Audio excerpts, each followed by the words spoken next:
আমরা যেই লেকটিতে এসেছি এই লেকটির নাম হলো লেক ডিস্ট্রিক্ট ন্যাশনাল পার্ক। এই একটা হাঁস, বেশ বড় সাইজ হাঁস, ভয় লাগছে আবার কামড় ঠামড় দিয়ে ফেলে কিনা। আমরা এখন এখান থেকে কফি খাবো।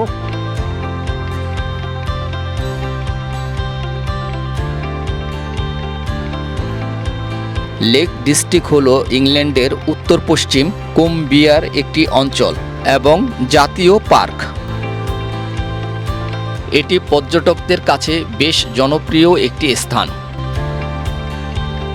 এটি ঝর্ণা, রুক্ষ পতিত পাথর এবং ঐতিহাসিক ঐতিহ্যের জন্য পর্যটকদের কাছে বেশ পরিচিত। আমরা এখন যে জায়গাটিতে প্রবেশ করছি সেটি হলো ইংল্যান্ডের লেক ডিস্ট্রিক্টের টার্ন হাউস নামে পরিচিত। এটি উত্তর পশ্চিম ইংল্যান্ডের লেক ডিস্ট্রিক্ট পার্কের একটি এলাকা। টার্ন হাউজে একটি মনোরম টার্ন রয়েছে যা কনস্টনের প্রায় 3.2 কিলোমিটার উত্তর পূর্বে এবং হকসেডের উত্তর পশ্চিমে প্রায় 2.4 কিলোমিটার।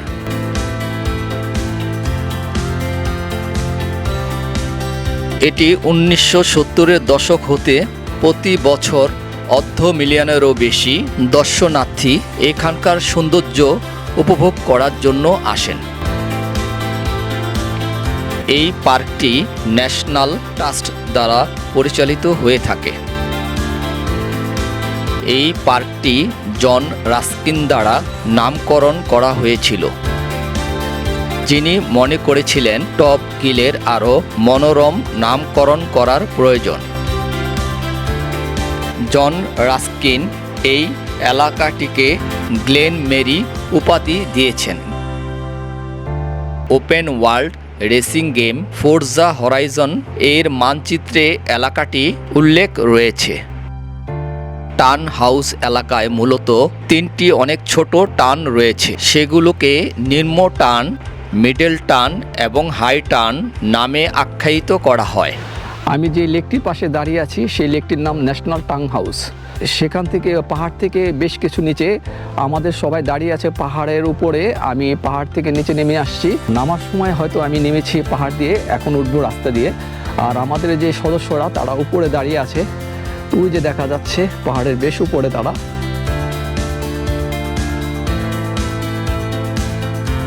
1862 সাল পর্যন্ত টার্ন হাউস এলাকার বেশিরভাগ অংশ হকসেডের প্যারিসের খোলা সাধারণ চারণভূমির অংশ ছিল। অবশিষ্ট ঘেরা জমি এবং স্থানীয় খামার এবং কোয়ারিগুলির অনেকগুলি মগ কনস্টন হলের মার্শাল পরিবারের মালিকানাধীন ছিল। 1899 সালের মধ্যে টার্ন হাউস ইতিমধ্যে একটি গুরুত্বপূর্ণ সুন্দর জায়গা হয়ে উঠেছিল।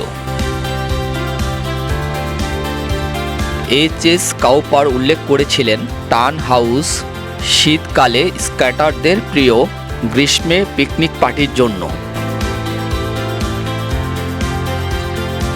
1913 সালে জিডি আব্রাহাম বলেছিলেন, টার্ন হাউস লাজ এবং হিদার ঢালের মধ্যে বন্যভাবে স্থাপন করা হয়েছে। লেকল্যান্ডের অন্যান্য জলের তুলনায় একটি উচ্চভূমি ঝর্ণার মতো, যা মোটর চালকদের চেয়ে পথচারীদের জন্য বেশি উপযুক্ত। লেক ডিস্ট্রিক্ট ইংল্যান্ডের অন্যতম কয়েকটি জায়গার মধ্যে একটি, যেখানে লাল কাঠবিড়ালদের একটি বিশাল জনসংখ্যা রয়েছে। কাঠবিড়ালিদের জন্য সড়কে বেশ কয়েক জায়গায় সতর্কতা সংকেত রয়েছে, যাতে সাধারণ মানুষজন সতর্কতার সাথে চলাফেরা করে। লেক ডিস্ট্রিক্টের বৈচিত্র্যময় ভূমি, হ্রদ এবং বনের কারণে বিভিন্ন ধরনের বন্যপ্রাণীদের আবাসস্থল। লেক ডিস্ট্রিক্ট জেলাটি 18 এবং 19 শতকের ইংরেজি সাহিত্যের সাথে নিবিড়ভাবে জড়িত।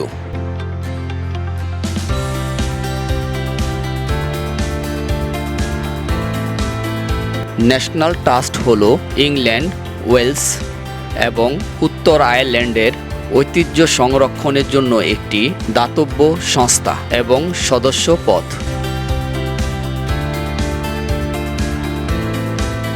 আমরা যে বাংলোটিতে ছিলাম সেই বাংলোটি দেখতে কেমন, ভেতরটা কেমন এবং তার ভেতরে দেখতে কেমন সেটা আমরা এখন ভিডিওতে দেখাবো।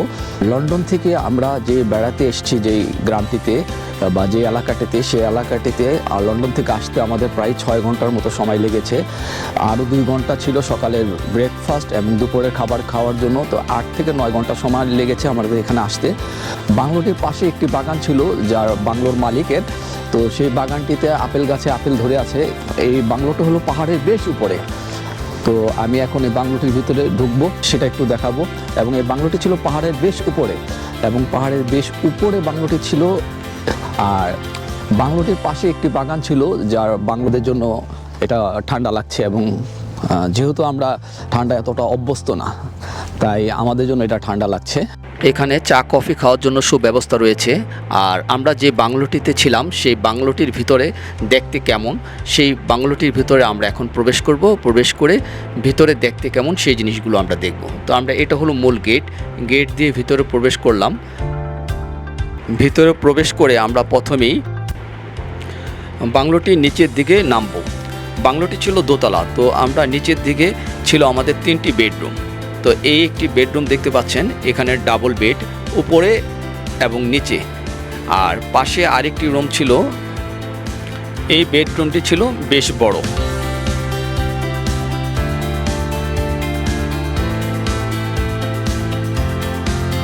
এবং এটি আরেকটি বেডরুম, এখানে ডাবল বেড আছে 2টো। এই মোট 3টি বেডরুম। ওয়াশরুমটি বেশ বড় ছিল এবং পরিষ্কার পরিচ্ছন্ন ছিল। তো আমরা নিচের রুমগুলো তো দেখলাম, এখন আমরা উপরের সাইডগুলো দেখব। তো উপরে আমরা সিঁড়ি দিয়ে উপরে উঠলাম। উপরে উঠে এটা ছিল খাবারের চেয়ার টেবিল, এখানে খাবারের সুব্যবস্থা রয়েছে, এখানে আমরা খাবার খেয়েছি। এটা হলো বাইরেটা দেখতে পাচ্ছেন, রুম থেকে বাইরের যে সিনগুলো। আর পাশেই আছে রান্নাঘর।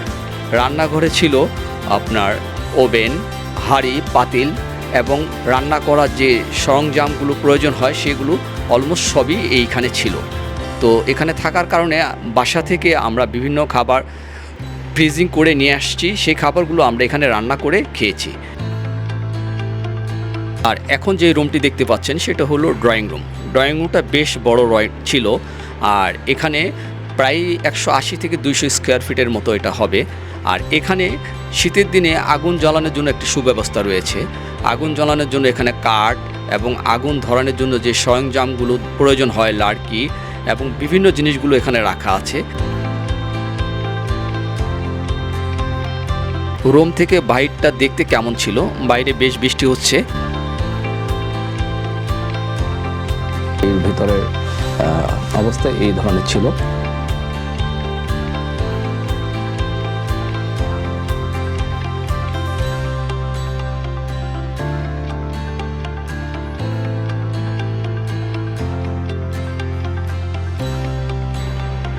আমরা একটি হোমমেড আইসক্রিমের দোকানে আসছি।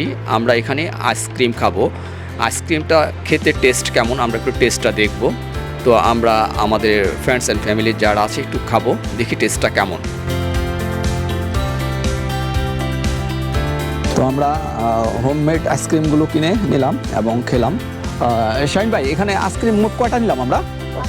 5টা আইসক্রিম। কত পাউন্ড পড়লো? 1550 পাউন্ড পড়েছে আমাদের 5টি আইসক্রিম। তো আমাদের আয়ান খুব টেস্ট করে খাচ্ছে। আয়ান কেমন লাগে? ভালো না? ভালো না? ভালো না?